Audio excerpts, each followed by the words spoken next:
O cenário da Avenida Paulista mudou de cores no dia 15 de março. Mais de 200 mil manifestantes encheram as ruas. As pessoas gritavam e cantavam contra o governo, carregando faixas com mensagens de protesto. Mas as críticas vinham em tons diferentes. Alguns apenas demonstravam indignação. Outros eram bem mais extremistas. O que explica essas propostas radicais?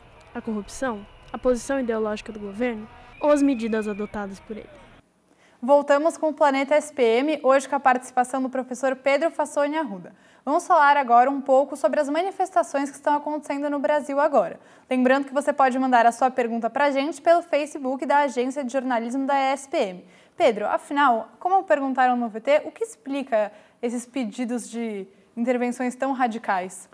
Em primeiro lugar, um profundo desconhecimento da situação atual. A gente viu ali no VT que algumas pessoas acusam o Partido dos Trabalhadores de tentar implantar um golpe comunista no Brasil, falando que se trata de uma ditadura bolivariana que acabou justamente com as liberdades dos indivíduos. Ora, né, o PT vem sendo criticado pelos partidos mais à direita justamente por ter feito alianças com partidos mais conservadores, inclusive, né? O PT já teve um discurso mais radical e socialista nos anos 80, mas depois deu uma guinada mais à direita, se aproximou ali do centro no espectro político.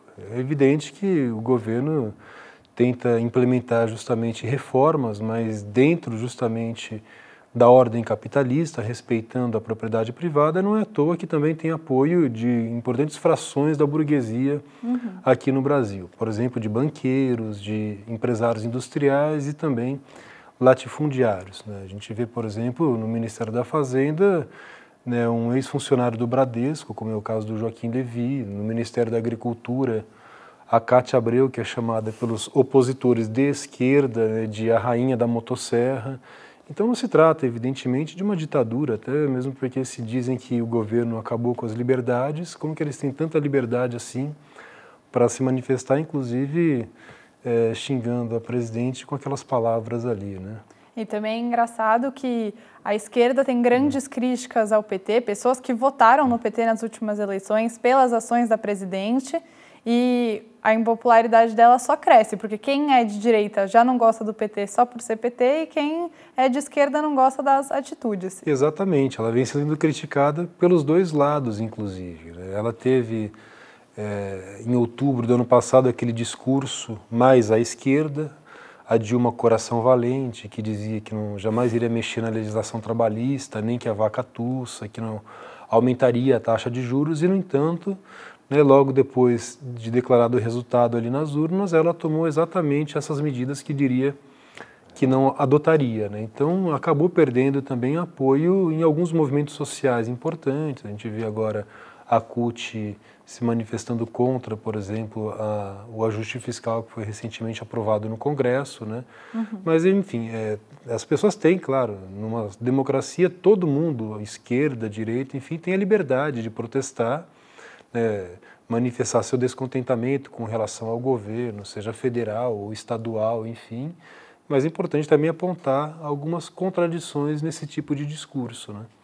E a gente acabou de receber uma pergunta da nossa telespectadora Bianca Giacomazzi, e ela quer saber se o PT ainda pode ser considerado um partido de esquerda e se o PSDB pode ser considerado um partido de direita. O que você acha, Pedro? Não existe consenso, né, entre historiadores, sociólogos e cientistas políticos. A minha opinião é que o PT já não é mais um partido de esquerda, é um partido de centro, né, que faz um governo com aliança de partidos mais conservadores, partidos de centro-direita e de direita também, né?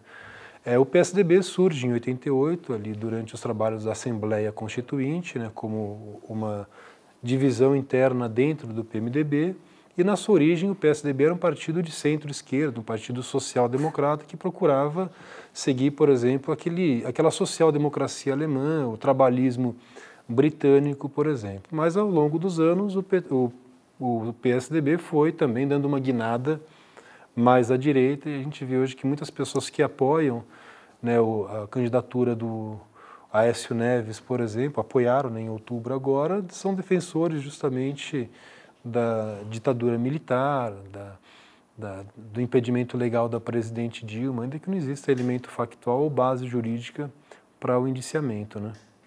Sim, e já falando sobre o impeachment que você comentou, essa é a justificativa para muitas pessoas que estão se manifestando da direita. Mas que outros motivos você acredita que existem nas manifestações, tanto da direita quanto da esquerda? Na verdade, para pedir o impedimento legal, para que a presidente seja indiciada, né, é necessário que exista alguma base legal para isso, né? E as hipóteses estão bem definidas na Constituição Federal, nos artigos 84 e 85. Então, o Procurador-Geral da República, que foi quem indiciou alguns parlamentares envolvidos no esquema de corrupção e pagamento de propina na Petrobras, e assim como também o ministro do STF, o Teori Zavascki, que foi quem acolheu aqueles pedidos, eles foram unânimes em afirmar, assim como também o presidente da Câmara dos Deputados, Eduardo Cunha, que não há nenhum elemento que autorize o indiciamento da presidente. O fato de não gostar, né, de ser oposição, de ser contra o governo, não significa que isso pode levar ao pedido de impeachment, né? Então, o principal mote dessa oposição conservadora ao governo federal é justamente o combate à corrupção. Mas, além disso, né, esse é o denominador comum entre essas pessoas que se manifestam nas ruas aí contra o governo federal. Mas existem outras, né, pessoas que, por exemplo, são até mesmo contra a ampliação dos direitos para as minorias, né? Tem gente que fala, né, por exemplo, grupos homofóbicos, machistas, que são contra políticas de cotas para ingresso em universidades públicas, enfim, gente que chega ao delírio, por exemplo, de afirmar que o governo apoia uma ditadura gaysista e abortista no Brasil. Quer dizer, tem também uma crítica que está ligada justamente a valores morais, éticos, uma determinada visão conservadora de mundo, né? Como essas pessoas chegam ao poder? Pessoas que têm uma mentalidade mais excludente, como você acredita que o povo acha que elas possam ajudar a melhorar o país e acabar com problemas como a corrupção, que é um denominador comum? A questão, né, quando a gente fala, né, desses grupos que saem nas ruas reclamando contra a corrupção, né, esse moralismo, a gente pode até levar em consideração que é um falso moralismo e é uma indignação seletiva também. É evidente que existe um esquema de pagamento de propina e de corrupção na Petrobras, a maior empresa brasileira também, né? Mas isso daí não foi o Partido dos Trabalhadores que inventou. Alguns jornalistas consagrados, por exemplo, o Ricardo Boechat, ele já ganhou um prêmio de jornalismo 30 anos atrás por denunciar esquema de corrupção dentro da Petrobras. O outro jornalista já falecido, Paulo Francis, falava também sobre o mesmo esquema durante o governo do Fernando Henrique Cardoso. É claro que o fato da corrupção existir antes da chegada do Partido dos Trabalhadores ao governo não o isenta de responsabilidade.